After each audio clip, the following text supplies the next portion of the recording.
जय हिंद, वंदे मातरम। भाइयों बहनों, एक बार फिर से स्वागत है आपका ब्रेकिंग न्यूज अपडेट्स में। तो दोस्तों, आज की बड़ी और खास खबरें निकलकर सामने आ चुकी हैं। हम एक एक करके आपको सभी महत्वपूर्ण खबरों की जानकारी देंगे, लेकिन दोस्तों उससे पहले आपको बता दें कि हाथरस मामले में योगी सरकार को भेजी गई खुफिया जांच रिपोर्ट में कई चौंकाने वाले तथ्य सामने आ चुके हैं। जांच एजेंसियों को योगी सरकार के खिलाफ खतरनाक साजिश के अहम सुराग मिल चुके हैं। रिपोर्ट की माने तो प्रदेश में सांप्रदायिक दंगे भड़काने की साजिश भी रची गई थी। इसके लिए बाकायदा 100 करोड़ रुपए की फंडिंग की बात भी सामने आई है। इसी बीच कुछ राजनीतिक दल भी उस बच्ची की लाश पर बड़ी ही बेशर्मी के साथ अपनी रोटियां सेकने पर उतारू हैं। सभी पार्टियां और मीडिया कर्मी अपने अपने तरीके से मामले को लेकर अपने विचार रख रहे हैं। तो क्या है पूरा मामला, इसके बारे में हम आपको सारी अपडेट देंगे, लेकिन उससे पहले नजर डाल लेते हैं आज की 10 बड़ी मुख्य खबरों पर। पहली बड़ी खबर की बात कर लें तो हाथरस केस में सिर्फ एसपी के निलंबन पर यूपी के आईपीएस अधिकारी नाराज। जी हां, आपको बता दें हाथरस केस को लेकर यूपी के आईएएस और आईपीएस अफसरों में ठन गई है। योगी सरकार ने हाथरस के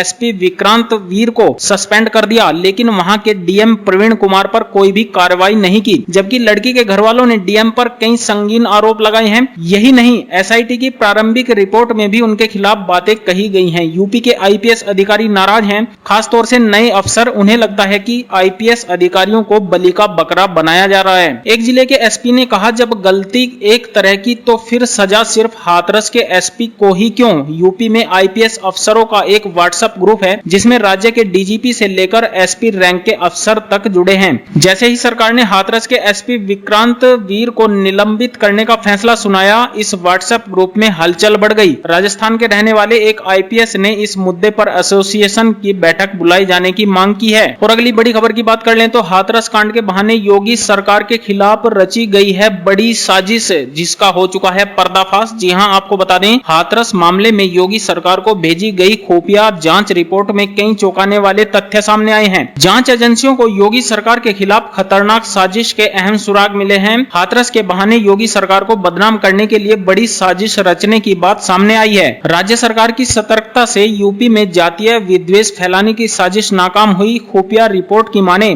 तो प्रदेश में सांप्रदायिक दंगे भड़काने की साजिश भी रची गई थी। इसके लिए बाकायदा 100 करोड़ रुपए की फंडिंग की बात भी सामने आई है। एक महिला पत्रकार ने सीएम से पीड़ित परिवार की बातचीत के तुरंत बाद परिवार को भड़काया और कहा कि अगर सीएम की बात मान ली तो पुलिस उल्टे तुम्हें ही अपराधी साबित कर देगी। इस बातचीत के बाद परिवार दहशत में आया। ऑडियो टेप की फोरेंसिक जांच रिपोर्ट आते ही जांच एजेंसियां भड़काने वालों का पॉलीग्राफ और नार्को टेस्ट की तैयारी में हैं। इन ऑडियो टेप से राज खुला है कि पीड़ित परिवारों को सरकार के खिलाफ भड़काने के लिए 50 लाख से लेकर 1 करोड़ तक का लालच दिया गया। साजिश में सीएए के उपद्रव में शामिल रहे संगठनों की भूमिका के सबूत भी मिले हैं। उपद्रवियों के पोस्टर लगाए जाने, उपद्रवियों से वसूली कराए जाने और घरों की कुर्की कराए जाने की सीएम योगी की सख्त कार्रवाइयों से परेशान तत्वों ने यूपी में बड़ी साजिश रची थी। और अगली बड़ी खबर की बात कर लें तो पीड़ित परिवार से मिले राहुल और प्रियंका गांधी, कहा इंसाफ दिलाने तक संघर्ष जारी रहेगा। जी हां, आपको बता दें कांग्रेस के पूर्व अध्यक्ष और सांसद राहुल गांधी और प्रियंका गांधी शनिवार शाम हाथरस पहुंचे और दरिंदों की हैवानियत का शिकार हुई 19 साल की लड़की के परिवार वालों से मुलाकात की। राहुल और प्रियंका ने पीड़िता के भाई, पिता और मां से बंद कमरे में करीब 1 घंटे तक बातचीत की। इस दौरान कांग्रेस नेता अधीर रंजन चौधरी भी वहां उसके साथ मौजूद रहे। मुलाकात के बाद राहुल गांधी ने कहा, हम इस दुख में पीड़ित परिवार के साथ हैं। सरकार इन्हें डरा रही है, धमका रही है, इन्हें सुरक्षा देना सरकार की जिम्मेदारी है। और अगली बड़ी खबर की बात कर लें तो सुशांत सिंह राजपूत की मौत पर एम्स ने the final report. Kangana Ranaut ने उठाए सवाल। जी हां, आपको बता दें दिल्ली स्थित एम्स ने एक्टर सुशांत सिंह राजपूत की हत्या के शक को खारिज करते हुए उसे आत्महत्या करार दिया है। सुशांत सिंह की मौत के मामले में शुरू से ही मुखर बॉलीवुड स्टार कंगना रनौत ने इस रिपोर्ट के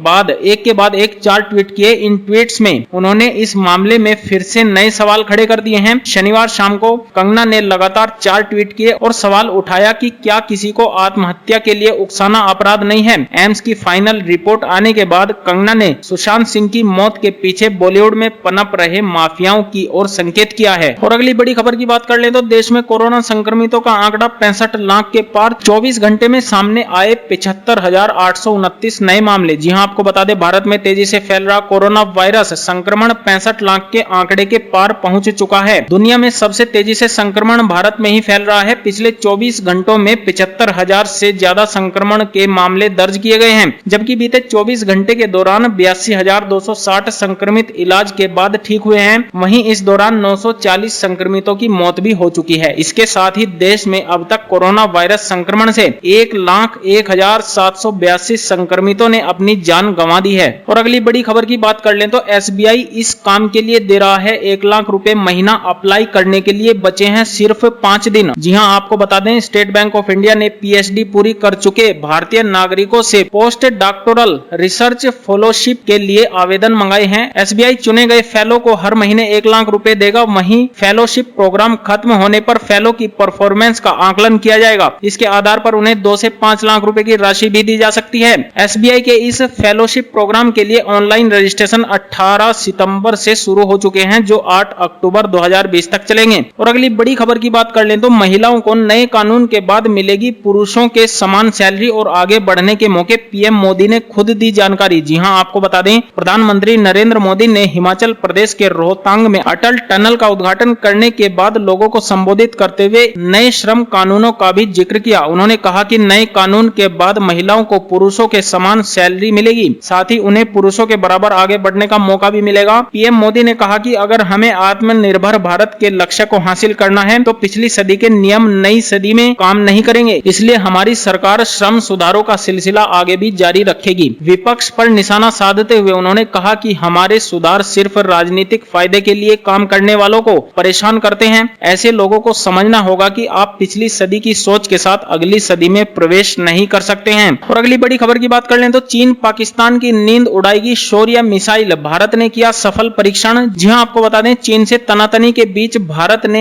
एक और बड़ी कामयाबी हासिल कर ली है। शनिवार को भारत ने ओडिशा के बालासोर से शौर्य मिसाइल के नए वर्जन का सफल परीक्षण कर लिया है। जमीन से जमीन पर मार करने वाली यह बैलिस्टिक मिसाइल परमाणु क्षमता से लैस है। यह मिसाइल 800 किलोमीटर दूर तक टारगेट को तबाह कर सकती है। भारत ने इस आधुनिक मिसाइल का परीक्षण ऐसे समय पर किया जब LAC पर चीन के साथ तनाव चरम पर है। और अगली बड़ी खबर की बात कर लें तो भारतीय रेलवे का कोरोना बचाव को लेकर बड़ा फैसला। अब AC कोच में नहीं मिलेगा कंबल। जी हां, आपको बता दें दुनिया के कई देशों में कोरोना वायरस का कहर तेजी से फैल रहा है। इसके कारण हजारों लोगों की जानें जा चुकी हैं। भारत में कोरोना वायरस के बढ़ते खतरे के मद्देनजर रेलवे ने भी कई तैयारियां कर ली हैं ताकि रेल में यात्रा करने वाले यात्री इस बीमारी को लेकर जागरूक हों और सुरक्षित यात्रा कर सकें। भारतीय रेल ने कोरोना वायरस से बचाव के लिए बड़ा फैसला लिया है। रेल ने यह फैसला किया है कि कोरोना के प्रकोप से बचने के लिए कोच अटेंडेंट अब बोगी में यात्रियों को बेडरोल के साथ कंबल नहीं देंगे। इसकी शुरुआत भी कर दी गई है। भारतीय रेलवे अब AC कोच का तापमान 25 डिग्री सेल्सियस पर फिक्स रखेगा ताकि यात्रियों को बोगी में कंबल की आवश्यकता ना पड़े। और अगली बड़ी खबर की बात कर लें तो झारखंड, बिहार और बंगाल के लिए 15 अक्टूबर से शुरू होने जा रही हैं 100 नई ट्रेनें। जी हां, आपको बता दें कोरोना संकट की वजह से यदि आप लंबे अरसे से घर के बाहर फंसे हुए हैं तो अब आपके लिए घर जाना आसान होने वाला है। भारतीय रेलवे ने आपके लिए बहुत बड़ी खुशखबरी दी है। खासकर झारखंड, बिहार और बंगाल में रहने वाले लोगों के लिए दुर्गा पूजा, दशहरा, दीपावली और छठ पूजा को देखते हुए भारतीय रेलवे ने इन 3 राज्यों को जोड़ने वाली 100 ट्रेनें चलाने का ऐलान कर दिया है। त्योहारों के मौसम में पहले भी भारतीय रेलवे स्पेशल ट्रेनें चलाता रहा है, खासकर दुर्गा पूजा, दीपावली और छठ के दौरान। दरअसल इन फेस्टिवल सीजन में रेल यात्रियों की संख्या काफी बढ़ जाती है, रेलवे की कमाई भी अच्छी खासी हो जाती है। और अगली बड़ी खबर की बात कर लें तो लोन लेने वालों को बड़ी राहत, ब्याज की छूट देगी केंद्र सरकार। जी हां, आपको बता दें केंद्र सरकार ने लोन लेने वालों को बड़ी राहत दी है। ये जानकारी केंद्र सरकार ने सुप्रीम कोर्ट को दी है। केंद्र सरकार ने सुप्रीम कोर्ट में हलफनामा दाखिल कर कहा कि education, home, consumer card loan अब लागू चक्रवृद्धि ब्याज को माफ किया जाएगा। इसके अलावा क्रेडिट कार्ड बकाया पर भी ये ब्याज वसूली नहीं जाएगी। केंद्र सरकार ने कहा कि कोरोना वायरस महामारी के कारण ब्याज की छूट का भार वहन सरकार करे, यही केवल एक समाधान है। इसके साथ ही केंद्र सरकार ने कहा कि उपयुक्त अनुदान के लिए संसद से अनुमति मांगी जाएगी। और अगली बड़ी खबर की बात कर लें तो 15 अक्टूबर से इन शर्तों पर खुलेंगे स्कूल। सरकार ने जारी की गाइडलाइंस। जी हां, आपको बता दें भारत सरकार के शिक्षा मंत्रालय ने स्कूल कॉलेज खोलने को मंजूरी दे दी है। शिक्षा मंत्रालय ने अनलॉक 5 के लिए गाइडलाइंस को लेकर ट्वीट किया है और विस्तार से